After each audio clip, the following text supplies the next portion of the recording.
Hello. Welcome to the October General Meeting of the Champaign County League of Women Voters. I'm your president, Holly Wolper. This year we've been trying to talk about topics that are in flux at the national level with the current administration and how they impact the citizens of Champaign County. Last month we talked about gun violence, and next month we'll be talking about the opiate crisis. But this month we will be talking about immigration reform and the immigration situation in Champaign County. After this meeting, we're hoping to have additional follow-ups where we look at particular groups of immigrants, for example, in Champaign County and how the changes are impacting them. For right now, we have a couple of wonderful groups that have come to talk to us a little bit about their work, and they're each going to do a presentation, and then we'll have a chance for questions afterwards. So we have Jimena Rivera and Jesse Rose from the Immigration Project, and we have Ricardo Diaz from the CU Immigration Forum. So let's give them a big welcome. And Jimena, if you want to start and tell us a little bit about your organization and what you do. Well, thank you again, Holly, for having us here, and everybody.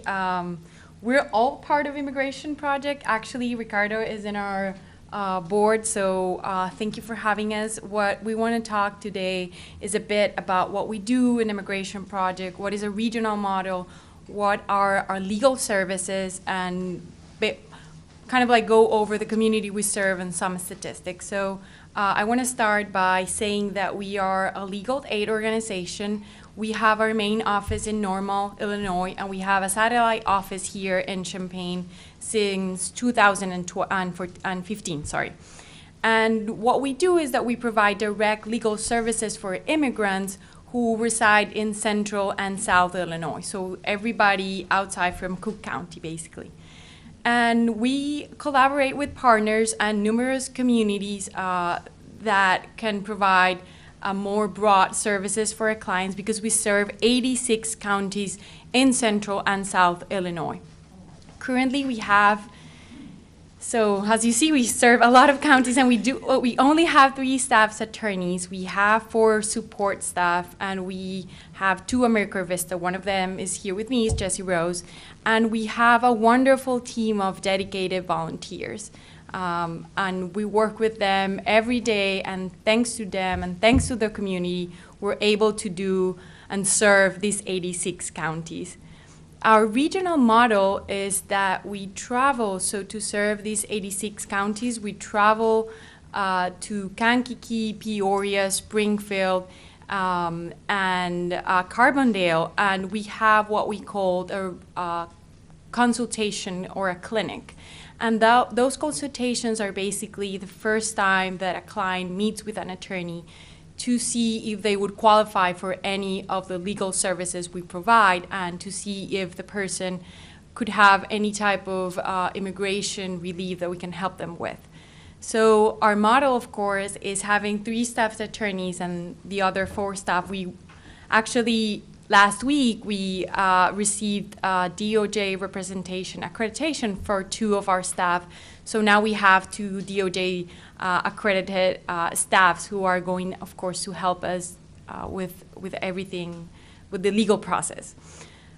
So our main services are basically categorized in 4 divisions. As I said, we do consultation and information clinics. Some of the clinics are for helping people that already have their processes ready. So for example, if you think about citizenship, people that is already a legal permanent resident for 3 or 5 years, and they can apply for they can start their naturalization process, they would come through us, and we have what we call an information clinic or a workshop where we help people get their papers together and kind of like review their applications to basically file them in that same day. So these clinics are very useful, and they kind of like help people accelerate their process that can take a few months. We also have family-based immigration processes, and I'll talk more about this in a minute.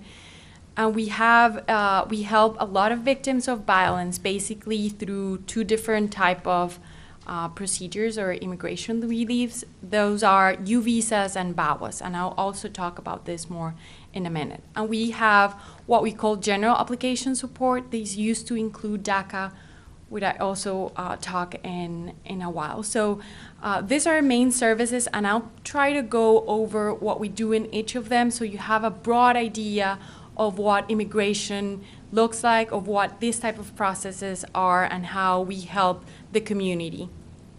So before going into what family-based petitions look like, I want to talk about what the types of immigration status are.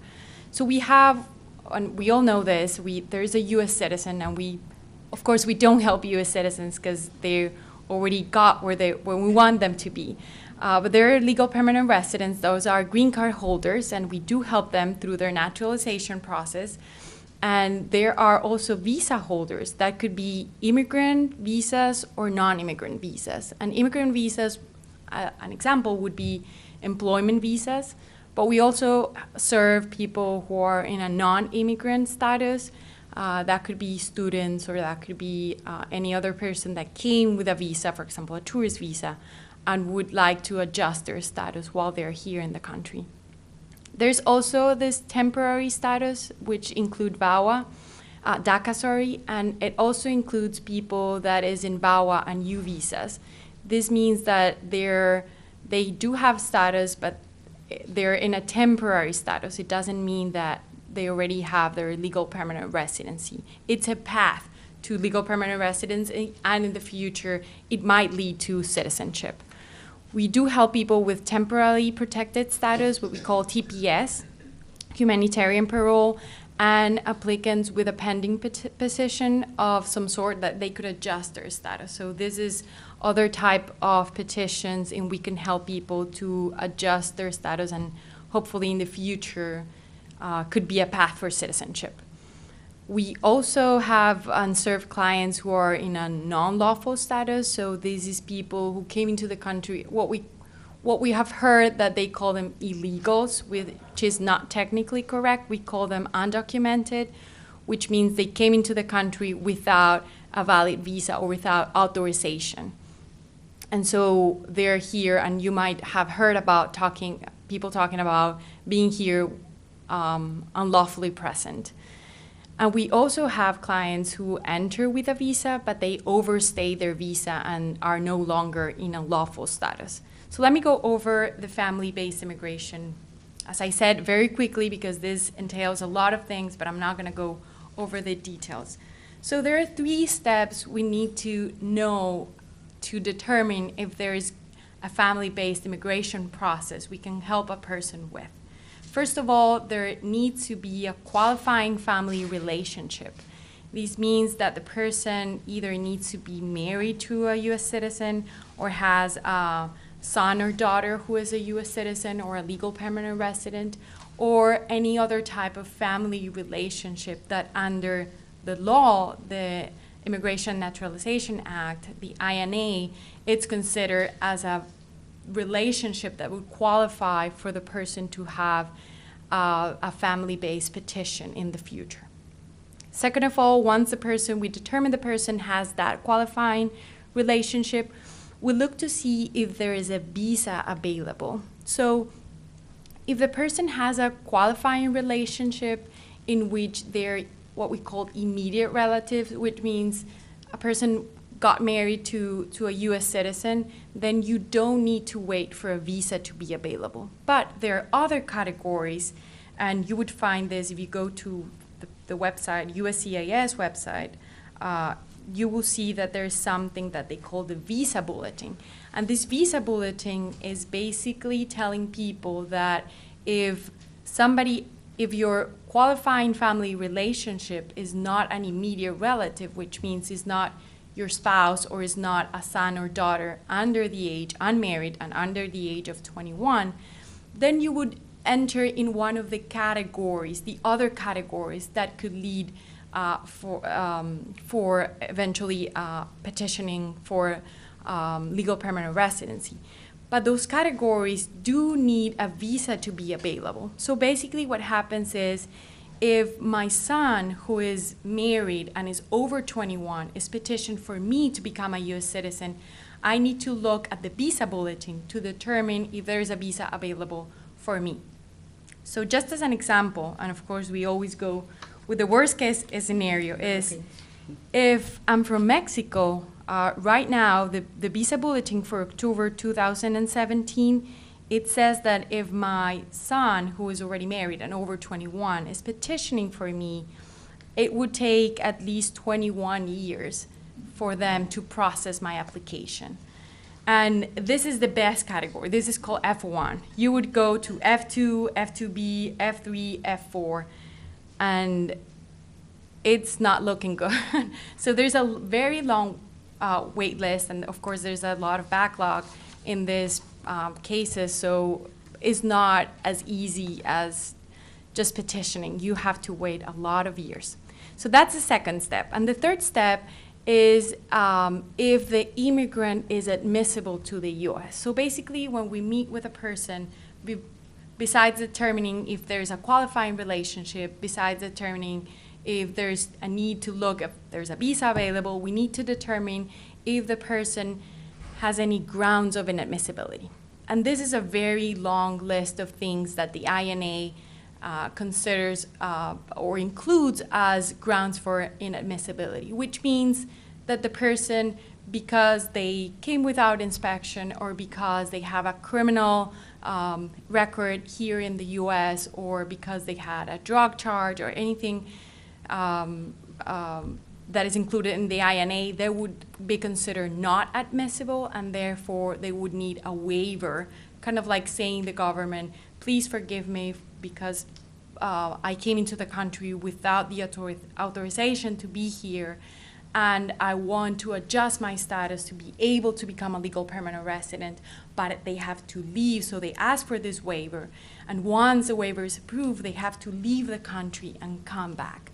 So you can imagine how hard it is for people thinking that after being here in this country, kind of like in the shadows for 20 years, they finally get married to an American and they have a wonderful life, and their dream is almost came true, and then they realize they have to leave the country with the risk that they have to go through the border.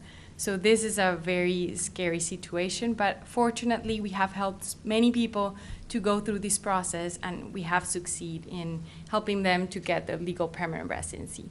So that's a family-based petition, very summarized, as I said. We also help, one of our other services is helping victims of violence. So we have two different types of legal reliefs that we help them with. One is called VAWA, and this is a special provision for battered immigrants that allows them to gain legal immigration status without having to rely on their abusive U.S. citizen or legal permanent spouse or parent. So this was created this was passed because there was a lot of issues with women that had been victims of domestic violence, either by a U.S. citizen spouse or a legal permanent resident. And what we saw is that women or these abusers were kind of like threatening the woman, saying, I'm not going to petition for you because, of course, I can always control you, just telling you, oh, I can call immigration and have you get deported. So through BAWA, the process just helped women to kind of like do a self-petition process. So what it means is that they can petition for themselves. They can divorce their partners or they can leave this abusive relationship and petition for themselves to, in the future, become a legal permanent resident. Of course, this is a very extensive and very complicated process, and they always need an attorney to be with them because you need to write a statement and you need to fill forms kind of like explaining the relationship and everything that happened through the abusive, of course, relationship, to be able to show that you're eligible and to be able to show that the abuser had status. So if he was a U.S. citizen or a legal permanent resident, and marriage requirements, and of course, you need to show that you had good moral character. So if you have any criminal issues, that would be something that we have to address. The other type of relief is what we call U visas, or is known as U visas, and this is a type of relief that is different from BAWAs because This is for victims of any type of criminal activity within the U.S. So the victim here, different from VAWA, does not need to have a relationship with a legal permanent resident or with a U.S. citizen. Here, the person just need to be a victim of a criminal activity, and the person has been helpful or is willing to be helpful in the investigation and prosecution of that crime. So this type of relief is recent, and it allows people to, of course, come out of the shadows and kind of like help the communities to be safer and report the crimes that have been committed. So we do help a lot of victims and U visa applicants who are looking forward to become legal permanent residents, which would be, they could have, well, the process again here is very extensive because you need, before even getting a U visa application filed, you need what we call, and you can see there, the law enforcement certification, and that is what we call the U-Cert, which is a form signed by either law enforcement, or it could be the police, it could be the state's attorney office, or even a judge that could sign this certification, basically saying that the person has been helpful in the investigation of the case, or at least is willing to be helpful. So mostly is that we need the people to report the crimes and show that they are willing to help in the prosecution of the case. These U visas, if they're granted, this is a very long wait list. You need to wait like 5 years to even, you're put in a wait list, and then after 5 years, you can, if the U visa is granted, you have to wait 3 more years to become a legal permanent resident. So it's a very long process as well. I want to go over DACA very quickly. Is what we used to help a lot of clients with their DACA applications. It was part of the general application support that we do. But of course, since September 5th, because DACA program was rescinded, there are not longer any new DACA requests that we can help with. Basically, what is now rescinded is that they're not taking any more DACA requests. The I-131, the advanced parole permission, which was basically authorization to leave the country for the people that had DACA, is not longer going to be accepted, and DACAs that are expiring after March 6th of next year cannot be renewed.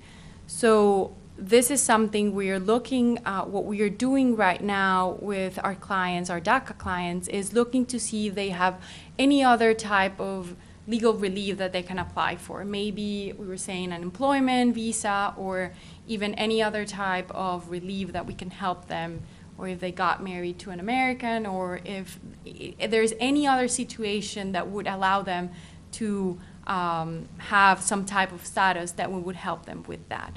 But so far, their work permit is valid until it expires. So they are allowed to work even besides March 6th until their work permit is expired. So we hope Congress does something with this. And I think Ricardo is going to talk more about that. And I just wanted to, very briefly to end, show a little some of our statistics. What is the community we serve? And something that shocks me is that in Champaign County, we have the largest undocumented population in downstate Illinois. It's approximately 11,000 residents who are undocumented. And we serve, because we are a nonprofit, we try to serve as much community as we can, as many clients as we can, but of course, it's a very large population, and we do need other organizations. We do get support. We do work a lot with CU Immigration Forum and other organizations, because there is not enough staff attorneys to help all of these residents. But we encourage people to talk to us, and we always, every time, and if you met somebody that has been here in the country for many years and needs, we always say go talk to an attorney, because you may qualify. You think you might not qualify, but you may qualify for something and you don't know it. So just tell people to come and talk to us. And just to end, I wanted to, of course, let Jesse talk more about contacting us, volunteering with us, and come and work with us, because I think we are an awesome organization. Thank you. Yeah, as you can see, we are a very small organization, so we rely very heavily on our volunteers.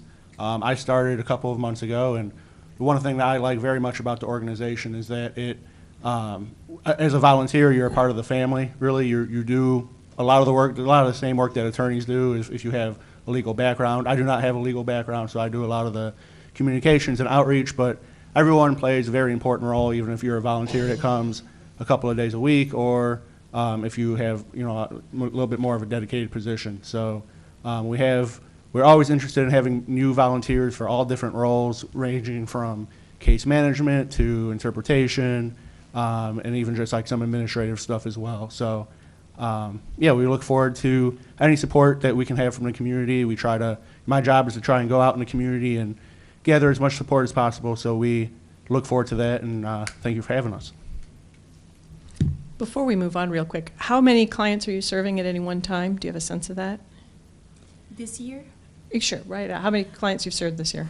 Well, you need to talk about like new clients and past clients. Right. For example, and I think I didn't show that, but for fiscal year 2016, we had 69 pending just U visas. Mm-hmm. So because these U visas take so long, so we have clients from 5 years ago who applied, and their U visas still are in the still pending. process. They count as current clients, Mm-hmm. but that doesn't mean that they're all of our clients. So that's only if you count 69, and then I think just last year we served 120 victims of domestic violence. And from those 120, we had 101 applications filed. Mm-hmm. I think the executive director has a better idea, like the amount of clients we do have, because it's a lot. I'm sorry, I couldn't give you like an exact and I'm sure there's a number. lot of unmet need. Yeah. Ricardo, you want to tell us a little bit about your work, and if we can get it to work this time. You want to switch? Yes. Yeah, it's in the hundreds, but you have to realize that each one can take dozens of hours to hundreds of hours. And when it's attorney time, I mean, that's right. And it does mean money. If I could ask you to, if when you're thinking about donations, when it's monetary, yes, we help immigrants, but in-kind stuff we can do locally. And I'll show you in just a minute. But the money side, both for attorneys and the procedures that they have to go through, that's just plain out cash. It needs to be done. So I guess I'll deal a little bit, not with the legal side, but with the moral side, and then also what's in process as far as legislation and actions. Holly Barb very specifically asked us to also talk about the executive orders and how that's being, because there's a buzz channel, and then there's actual things going on before the courts and on the streets, and certainly we are impacted. So I have to show you a little bit of who we are. The Immigration Project is the CU Immigration Forum is made up of us, regular people, students, faculty. There's a university component. Our virtual base is at the University Y, but really we meet anywhere we can and anywhere we need to. It is very much, we do it in the cracks of our lives, and as we accept volunteers, it's hard for the university to intern students because we don't have an office in which we actually will do most of this work. So just know that. As you can tell on what we normally do in our mission, we do want to highlight the contribution of immigrants. That is our primary goal. 10% of the population of our county is foreign-born.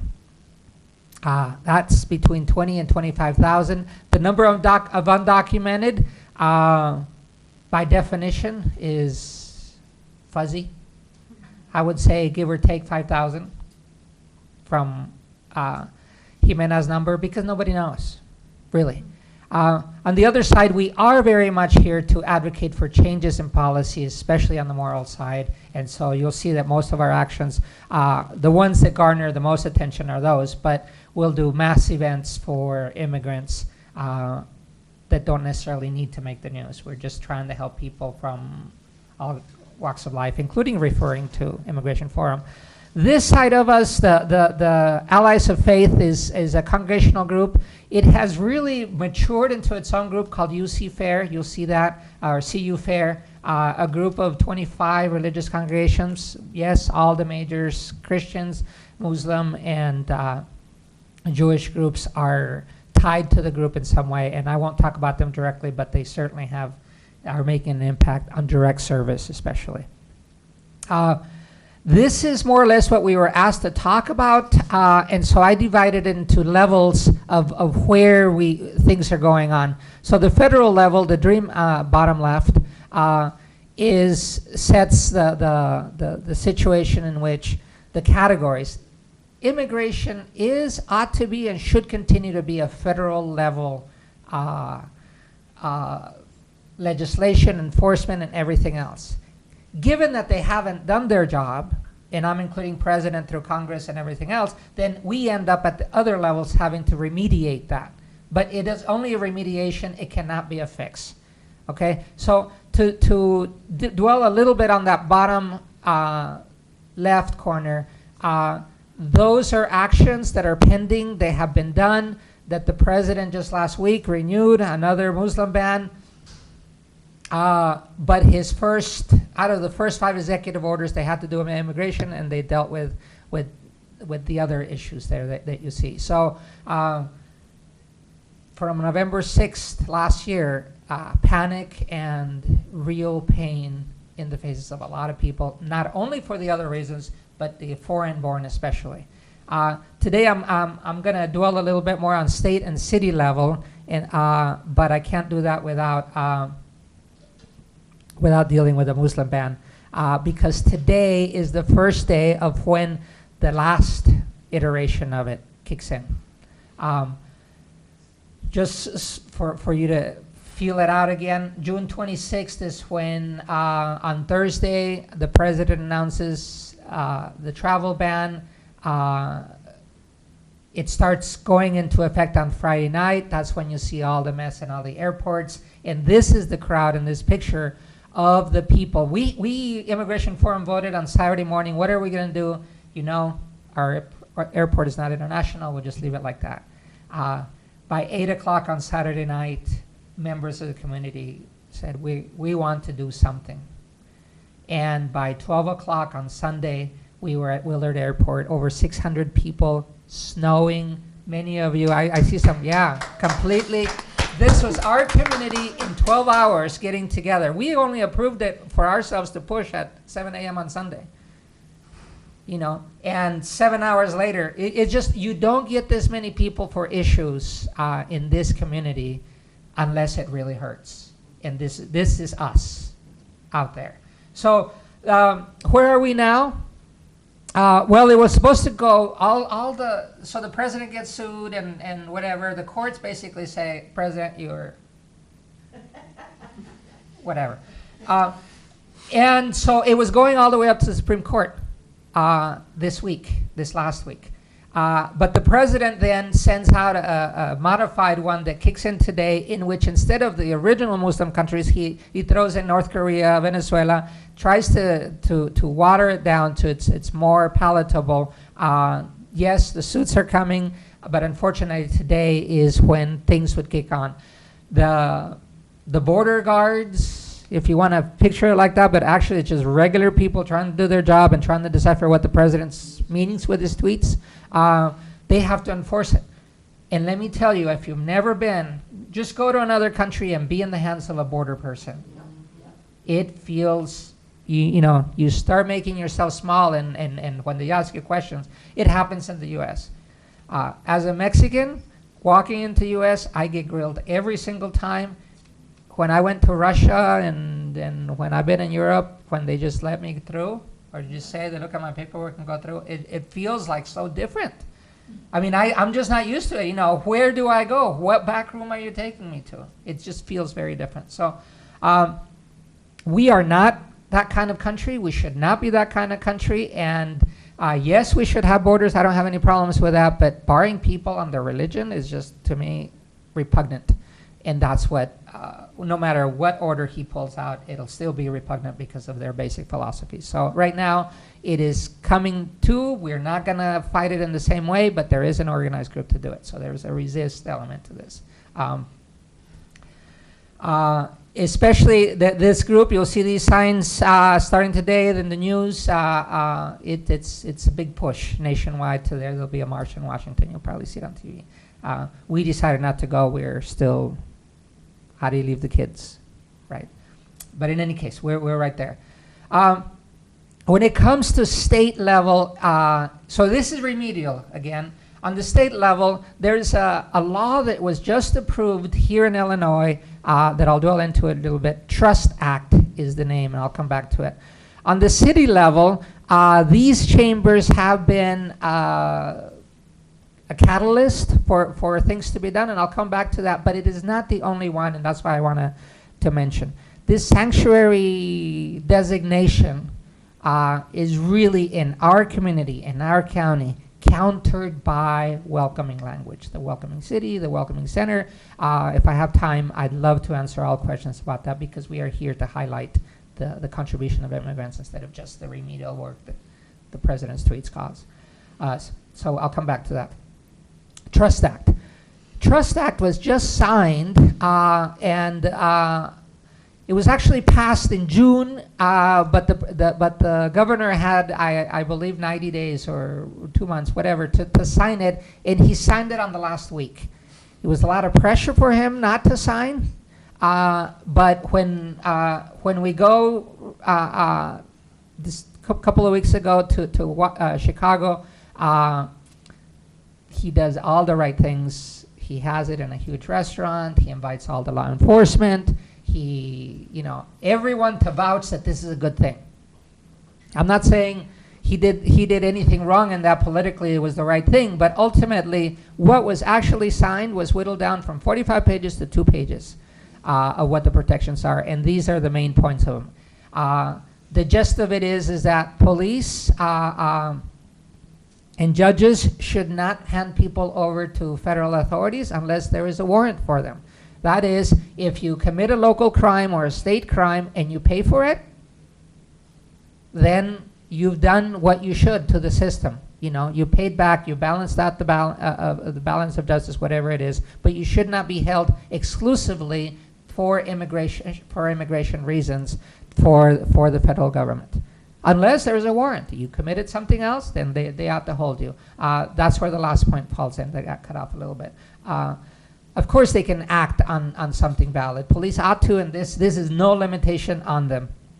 But the middle one is the one that has worried people most under this presidency, is that there are elements in our society, people that are very mad and they want to enforce their own version of what immigration and what an immigrant looks like, and so then they start picking people off for their looks rather than for the status that it is. And I won't get into why I believe that status needs to be defined much better. But anyway, that's the Illinois Trust Act. It was just signed. We're in the middle of implementation and training all the police officers, all law enforcement in the state, for them to be able to carry out. There's been one city that's already been sued for not doing it's for not following the Trust Act, and so there's all kinds of work to be done there. But you should know then that the Trust Act basically says we trust the police to do its job when it comes to their laws that they're assigned to enforce. But it does bring up the subject of sanctuary.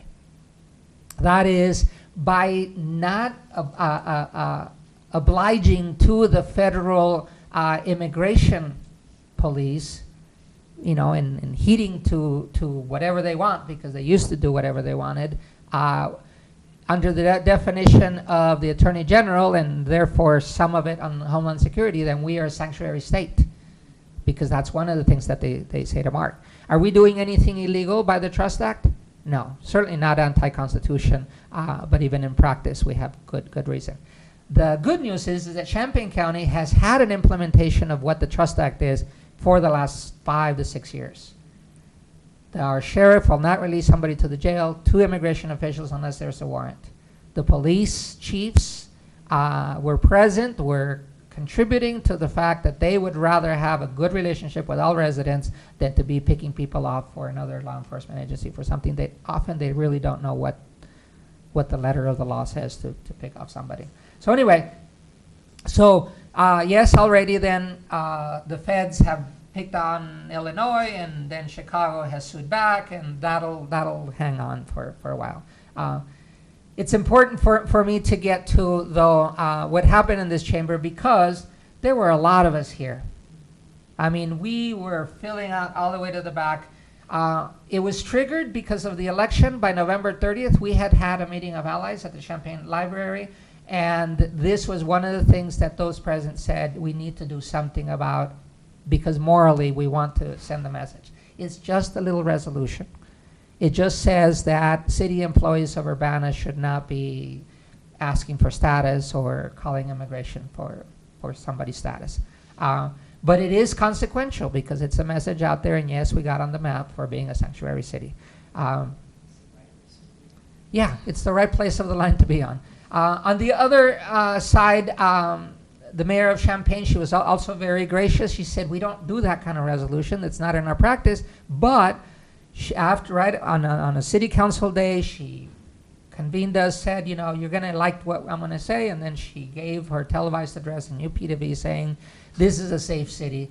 We want it to be a safe place for all. And therefore, the feds aren't going to ask us for anything that we're going to do. So essentially, if you want, the label was there too, Sanctuary City. The campus said the same thing. They didn't want to take the label, but they did want to, in spirit, morally, say what they want it to be. So essentially then, there's if without a warrant, you can't take somebody.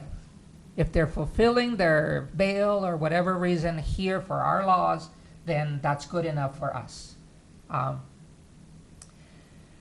Lastly then, related to this is that because this is in effect, we do get picked off on the national list, the press, and while we're a very small city, to be highlighted on CNN, we have relationships and are trying to work with Springfield, Kankakee, Beardstown. There's several towns that are trying to emulate us, and so it does take leadership. We're the point of the arrow when it comes to this. And Holly, I don't know how much time I've got, but I don't see Barb. Oh, I got 5 You more. can take like 5 more minutes, and then we'll take a few questions. So let me update you then on other things that are going on, because we're not just a bubble on the legalese side. We are very much a group of peoples in all the county that is very supportive as to what to do. And there's a couple of things coming up that we can channel energies to. One of them is that there is a sanctuary movement. There are several people locally. 1986 was the last time in which congregations got together, and they were risking a lot more. That is, they was actually considered treasonous activity for a little while there. The new sanctuary movement, based mostly in the Philadelphia folks, but we have a group in town that wants to be ready for sanctuary if needed. So if you're more interested in that, I can channel you. But there's a couple of things that are coming up the next week that I think you should know about. Today is the No Muslim Ban Ever push, and it'll be on the news. Locally, the organization signed on. We have a group called Sanctuary for All, and we happily support. It's mostly based on staff, faculty, and students of the university, because they want the designation by the U of I across its system to say, yes, we are a sanctuary, don't be afraid of it. But in the end, in the community, that was, for us, January 28th was the day in which we saw also the other countries show up to Immigration Forum and say, we need to stick together. They're asking us to stick together with them, but definitely, in principle, we're always together. So it spurred more organization amongst our locals. The thing that's coming up this week on October, on this next Wednesday, is and they were just here for one day. There's a group based out of Wisconsin, an artist who drives around with different issues across the world, and he puts them up.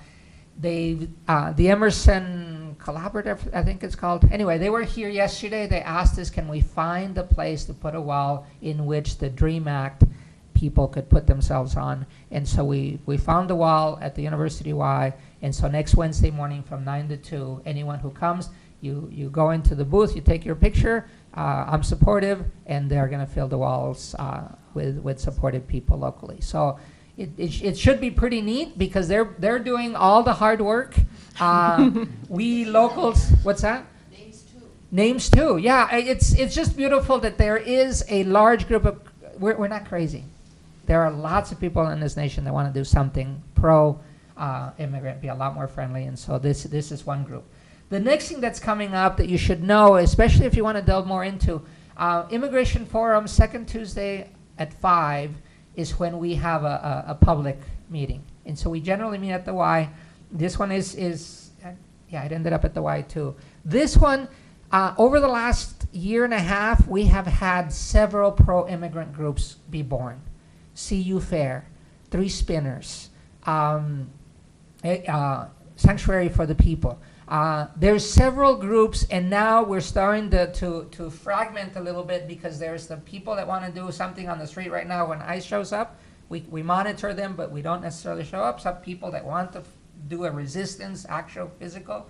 And then there's people that we want to do the sermons and the conscience raising. They're all good. So we're coordinating on November 14th. Our meeting will be a collaboration meeting to just update each other on what we're doing for each other, because we do need the lawyers. We do need the ACLU too. They have recently, nationwide, have really pushed on the Muslim ban and others. But we also need the regular people that show up and do that thing of either retweeting or passing along or not letting negative stuff happen. And yes, it has happened, unfortunately. There are people accosted at Walmart on the street with cars because they judge that the other person is an immigrant. And that's good enough for them to be mean. So not wanting that to be our base, that's where we act. And so, what are we asking for? So basically, if you have any questions, anything else, refer them to me, and I'll share it to whoever in the forum needs it, because there's a large group of us that will deal with the issues. So there's some information from the organizations on the back table if you want to pick that up. And now if we have any questions for the speaker, anybody have any? So the immigrant community is very diverse. I think a lot of times when people think about immigrants, they think about specific classes and cultures of people. Are there groups of immigrants that you wish you could reach into that community better than you are now? Or groups that you wish that people who weren't involved understood were also suffering? One that comes right off the top of my head. In Urbana-Champaign, we have probably about 1,500 Guatemalans. Some of them speak Spanish, but most of them are behind closed doors. When we won the right for licenses for all in the state of Illinois 2 years back now, they haven't registered as much as they have the right to anymore. I was talking to, she's a teacher from Guatemala that lives here, and she said because they don't come out. The babies are growing, but all behind a closed door. They don't come out. We don't have, from the schools we have services, but I would say not even all those kids are going to school. It is that bad. So I have a language barrier, I don't speak. There are several languages. Canjobal is the most prevalent. We have very good people doing work. Carl and the hospitals are making inroads for the basics, but they're the most unreachable for me. On the Chinese side, we have about 5,000 Chinese students. Don't think ever that they're alone. That is, that they came by themselves. It's very hard for me to help when I get a call from a Chinese student who brought her mom, and she's undocumented, and she has no idea what to do. Unfortunately, knowing I can refer them here, but Oh, one thing you forgot to say, they are on a sliding scale immigration project. So income guidelines fall in, and you can actually earn too much money to get immigration project help. You need to go to a private attorney. Forgot that. So anyway, there are many groups that we can't reach, but the Guatemalans certainly come to forefront. Why don't you ask yours and I'll back over? Sure. Could you continue and characterize the immigration, the various immigrant communities in the county? You've talked about Guatemalans and Chinese. Could you just give us an overview? Who are they, and what are their relative numbers? Okay. So Countries, but not numbers. yeah, by countries. So our largest contingents are by country: China, Korea, India, and of course you could read through that, university based. How many of their relatives are here? There's certainly a good number, but it's hard to tell status. I won't give status, in fact, of who they are.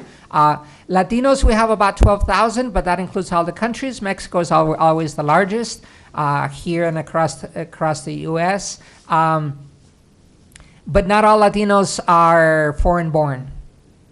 And so right away, 95% of the Latino kids in Illinois are Illinois born.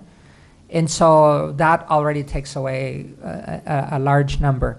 We have from every country, I would say, that you can think of, from Syria, Iraq, Iran, all the Muslim ban countries, we have lots of people. It's usually in the hundreds, not in the thousands. And they were certainly affected by the ban, not at this airport, but at the other airports. What are the categories? From Latin America, the second country after Mexico.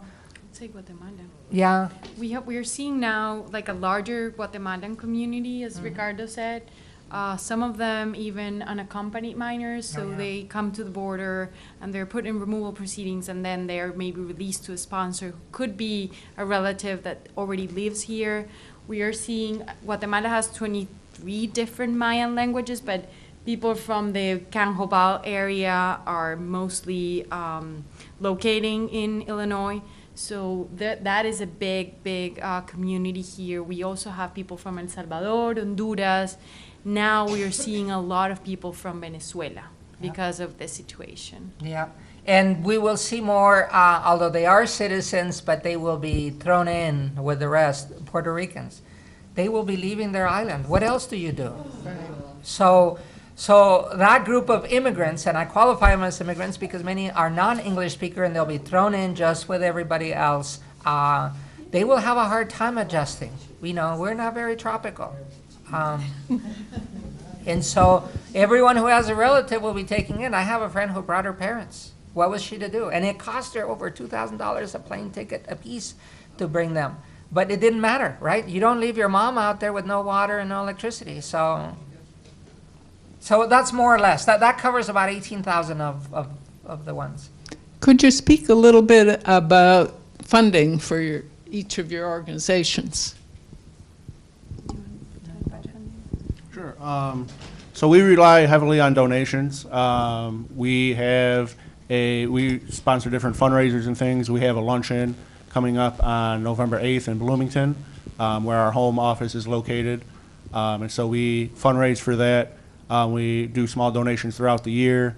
Last year was our first year that we were able to have a fundraiser in Champaign that raised a good amount of money. So we are very reliant on donations mainly for a lot of our services. And then there is like an income sliding scale for the services as well. And they're usually matched.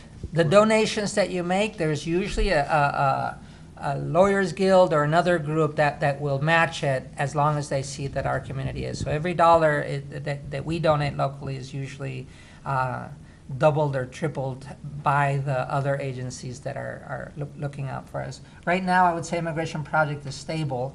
We were looking down the state budget, all that was affecting that, but at least right now we're stable on the legal side. We're not cutting lawyers. We've already cut lawyers, right? We're growing a little bit. On local immigration Groups, Three Spinners is completely not-for-profit, it's just donations and volunteers. CU Fair, the churches have been moving it along. The Refugee Center, very direct service, very deserving of donations. They have about a third of their budget is state in one way or the other. Immigration Forum, from the very beginning, we said we don't want to compete for funds especially the Refugee Center. So we stayed away from asking for money, except for the unaccompanied minors. People always want to donate because they are activists, they want to support, they know that every poster that we put out costs money, so we receive donations. But, you know, on paper for applications, we probably have a budget of $25,000 a year. In actual cash, you know, we move $8,000.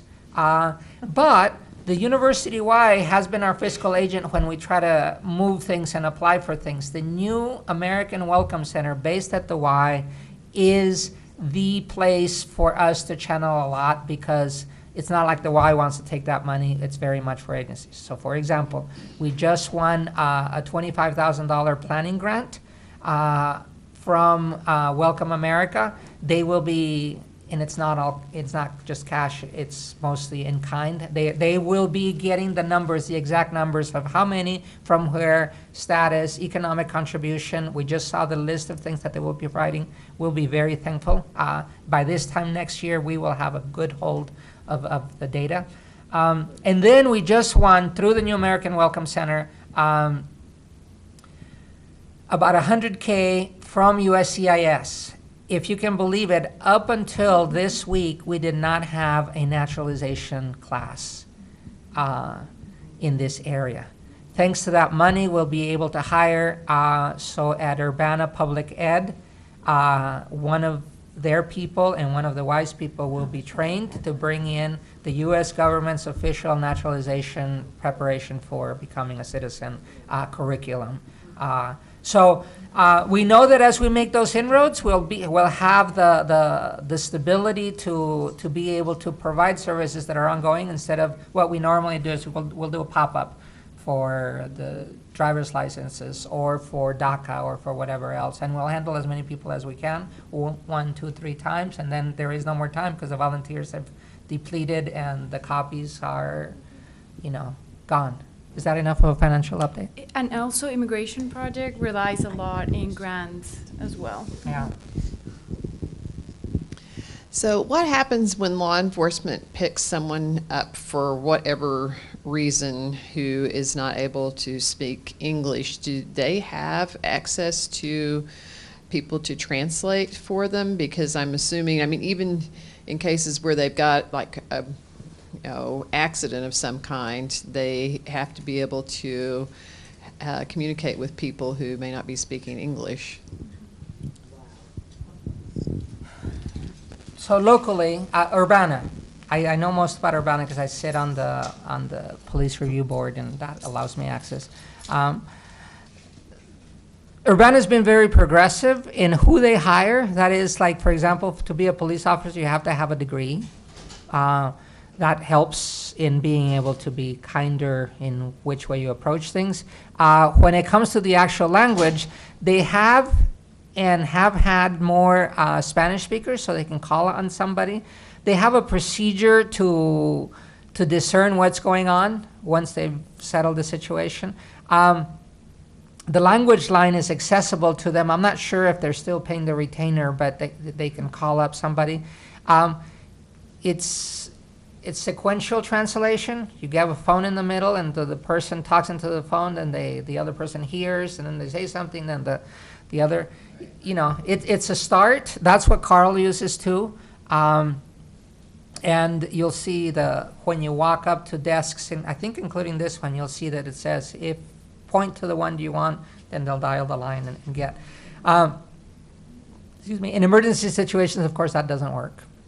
The MedCAD, the 911 system, we end up with their slow request if they need something Spanish, French. We Immigration Forum, why? Because we have this thing called a language line. People can call directly, or if they'll call the information line, the 3211 or 311, we end up with those requests. In Champaign, they're much larger when it comes to the police. And so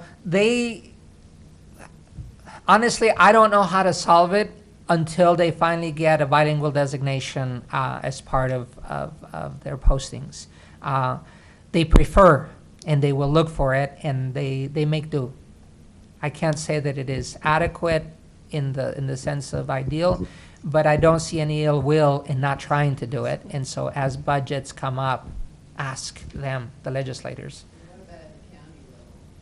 County level, well, there's Danielle at the township, and she's friendly, but she knows people to call. The university has a way to call people. I've been on their list for a while. The county level, the sheriff's office, they have a couple of Spanish speakers. The jail, when they handle somebody, they have a pretty standard procedure. It's very interesting. The county was sued early 2000s for not... when they pick up somebody and it's a foreign-born individual, international law says that they have to notify the consulate of 100 countries. And they weren't doing it. So now they have a very, very stringent procedure of when they pick up somebody, are you from one of these countries? Because then they'll fax right away that consul. And the sheriff has been good in the implementation of that. It's hard. We will take people through the jail so you can show and ask your own questions from the deputies.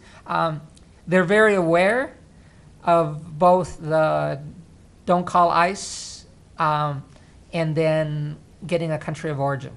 People can decline to get their country's consulate involved, and they often do, mostly because they don't trust their own governments back home, and so they're giving themselves up in a way. So it's a tricky situation. My question is about the U visa for, is it just domestic violence or victims of violence generally?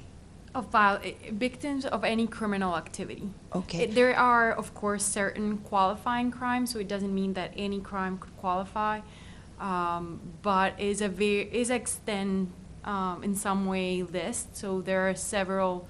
All of the domestic violence issues, battery, well, not battery, but felonious assault, unlawful restraint, sexual assault, they are included as qualifying crimes for the U visa.